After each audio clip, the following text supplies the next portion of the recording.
आपण पाहत आहात बीव्ही महाराष्ट्र न्यूज, खबरबात महाराष्ट्राची।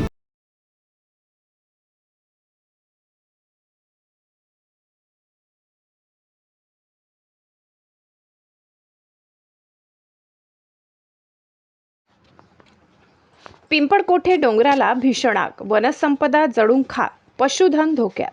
बागलाण तालुक्यात सध्या वृक्षतोड व वणव्याच्या घटनेत चांगलीच वाढ झाली असून काल रात्री पिंपळकोठे हद्दीतील डोंगराला रात्री 9 वाजेच्या सुमारास भीषण आग लागली होती। या घटनेत वनसंपदा जळून खाक झाली असून अनेक जंगली पशु पक्षी या आगीच्या भक्षस्थानी सापडले असल्याची माहिती मिळत आहे।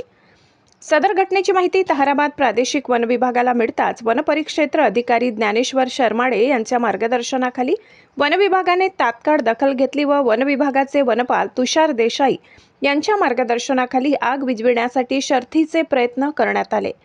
क्षणार्धात आगीने रौद्र रूप धारण केले होते। आगीचे लोड हे आजूबाजूला पसरू नये म्हणून वन विभागाचे अधिकारी व कर्मचारी यांनी शर्थीचे प्रयत्न सुरू केले होते। या आगीवर नियंत्रण मिळविण्यासाठी वन विभागाला तब्बल 8 तासात यश मिळाले। एवढी आग विझविण्यासाठी ताहराबाद वन विभागाचे वनपाल तुषार देसाई, वनपरिमंडळ अधिकारी गौरव अहिरे, वनरक्षक निलेश कोडी, वनरक्षक दत्तात्रय देवकाते, दरेगाव येथील निसर्ग मित्र दीपक पवार, वनमजूर लक्ष्मण व दीपक पवार आदींनी शर्थीचे प्रयत्न केले खरे, पण या आगीत हजारो हेक्टर वनसंपदा जळून खाक झाली। यांचे काय असा प्रश्न उपस्थित होतो।